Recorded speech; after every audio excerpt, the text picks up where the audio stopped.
Hey everyone, welcome to another hunt video. Today we're going to be fighting Crimson Fatalis, so let's get on with this. And here he is, Crimson Fatalis. Just firstly, I would recommend bringing Demon Drugs and Armor Skin, of course, because it is a Fatalis. Now, so Crimson Fatalis, as you can see, is pretty much a red normal Fatalis. He's not that different looks-wise. He's red, he's got one horn that is much larger than the other one, and yeah, that's about the visual changes. Now, one of the biggest things with Crimson Fatalis is, in my opinion, he is a lot harder for the sheer fact that there is no Dragonator, there is no bed, there is no box, there is no ballista, no cannons, no gate, oh my god, nothing like that. Absolutely none of that. So he's a lot harder in that sense. He does the same flying down thing as well, with when his mouth is open and his head is flapping a bit. That means he'll be coming straight down. Now, so one of the biggest changes with Crimson Fatalis versus normal Fatalis, other than the zone, is that when he's angry, your weapon is going to bounce. So I'm pretty much saying you need to bring ESP. If you don't have ESP, you're not going to be able to actually hit him when he is angry. Because when he's angry, he goes into like an armor state where your weapon will bounce, and you only do about 10% of your normal damage. So say you were doing 100 damage before, you'll only be doing 10 damage now, because you're only doing 10%. There is one exception to this: barrel bombs. If you bring bombs and you bomb him, the bombs will do the normal damage. They will pierce through the armor, so if the bomb does 100 damage, it will do 100 damage. And also, as you can see, when he's coming down, since his mouth isn't open and his head wasn't flapping, that means he wasn't coming down yet. Now you'll see how his mouth opens and his head flaps, that means he's coming down. So that's something big to look out for. And one of the other big things with Crimson Fatalis is this, which I just got hit by. When he does that walk forwards bite move, he's going to summon meteorites. Now, he doesn't always do it. There is some variation. Sometimes it doesn't happen, but a lot of the time when he does that, he is going to summon them. And you can see where they're going to be, because see how when he shoots these as the light on the ground before it hits the ground? You see that light before it hits the ground. Now, it is a black dragon, just like normal Fatalis, so if you're wanting to fight it and unlock it, what you have to do is you have to unlock Fatalis first. And like unlock normal Fatalis first, and to do that you need to do solo training for the Hunter Rank 6 version, like one weapon for each monster, and for G rank you need to do one weapon for each G rank training. And once you've unlocked normal Fatalis, you have to kill normal Fatalis, and then you unlock Crimson Fatalis. Even if you repel normal Fatalis, you won't unlock Crimson until you kill him. So keep fighting normal until you kill him, and then you'll have unlocked Crimson Fatalis. And just like normal Fatalis, just bring a dragon weapon. Dragon is going to do the most damage because it's super weak to dragon. There is also an extra move that he hasn't done yet, but once he does it, I will show you.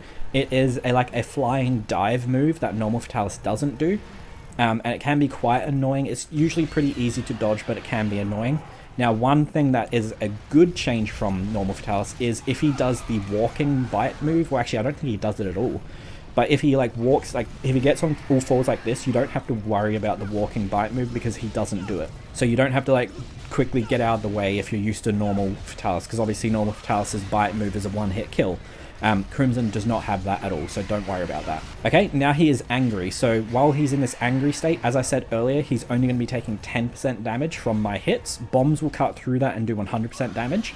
But as you see, I have ESP, so I'm not bouncing, but if I didn't, every hit I'm doing would bounce. So if you're going to fight Crimson Fatalis, make sure you slot in ESP, because in my opinion, it's a must-have, or you're just going to be bouncing the whole time, and you're going to hate it. Now, Crimson Fatalis is still a first-generation monster, like Fatalis, but he wasn't in the first Monster Hunter. He was in Monster Hunter G or Monster Hunter Freedom, depending on, where you are. And other than that, Crimson has been in Monster Hunter Freedom Unite, Monster Hunter 4U, GU, and then I believe that's all. So he hasn't been in heaps of the games. He's been in GU, which is the most recent old Monster Hunter, but he hasn't been in any of the new ones. Only normal Fatalis was added to the most recent, newer generation Monster Hunters. Now, keep in mind with this quest, you don't have a bed, you don't have items like, item box or anything like that, so really keep that in mind. I would personally definitely recommend bringing every healing item you can, so like, herbs, potions, mega potions, max potions, ancient potions, life powders, everything, just because since you don't have the option to go to a box, you're going to have issues with healing items if you're getting hit a lot.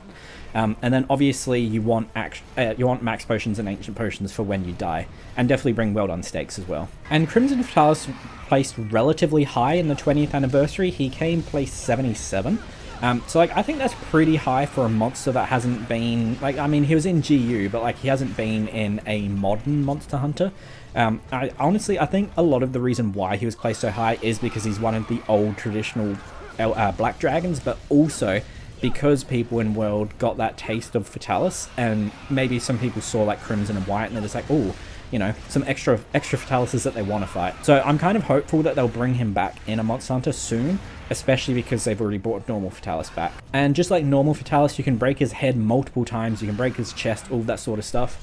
And since obviously it's an Elder Dragon, it is the same thing with normal Fatalis, where you're more than likely not going to kill him in one hunt unless you're a super strong player. Like if you're really good, maybe, but you'll more than likely repel him.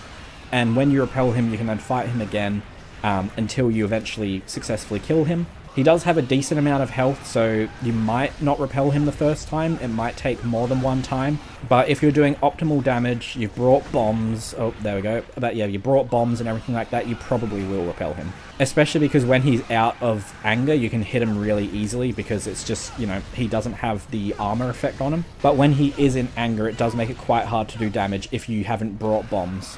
You will also want to keep your weapon's sharpness up, because right now I'm on blue sharpness and I'm still bouncing. So I'm having to sharpen up to white sharpness, so then I'm not bouncing anymore. So if you've got a similar weapon or a weapon without the best sharpness, just make sure to keep that sharpness as high as possible for as long as possible, so that you can do as much damage. Now, honestly, other than all the things I've already mentioned, he is pretty much the same as normal Fatalis. So basically, if you fought normal Fatalis in Freedom Unite, just kind of do the same thing. Obviously, there's those small changes. It's not exactly the same, but it is similar enough that you honestly aren't going to have to worry heaps about the differences. One of the most annoying things is the armor mode when angry and the meteors. Those are the two main things you really got to watch out for. But other than that, you're probably not really going to have an issue if you're able to successfully already hunt normal Fatalis. As obviously in these older games, the monsters don't have the most complex or crazy, like, moveset, and obviously they don't have any super moves, so you don't have to worry about that sort of stuff. So I've got just over a minute until the repel timer. I'm pretty sure I've done enough damage to repel him. So yeah, just to go over it again, the main things I want to say: bring as many healing items as possible, bring bombs, bring items to recombine those bombs, and also don't forget your book of combos, so then you're not going to be failing all the combos. And when he's in anger mode, you're going to be bouncing, so make sure you have ESP. I'm not sure what happens with melee, ranged weapons, because I've only ever played melee weapons. I don't know, like, if the projectiles bounce off it or what. I'm not too sure on that. Okay, we've got about 3 seconds. Yep, 1, 2, and repelled, hopefully. Yep, there we go, he got repelled. So there you go. As you can see, it's not too bad. There's those things that I mentioned you got to look out for, but other than that, he's pretty much the same as normal Fatalis. And there we go, guys. So that's going to be the end of this episode. So I hope you guys enjoyed, and if you did, don't forget to like and subscribe. And if you'd like to join the channel as a member, you can. I'll show on screen now the members you have. Thank you all very much. And yeah, next episode we'll be doing White Fatalis. That's going to be a bit of a pain, and you guys will see why. Anyway, I'll see you guys in the next episode. See you then.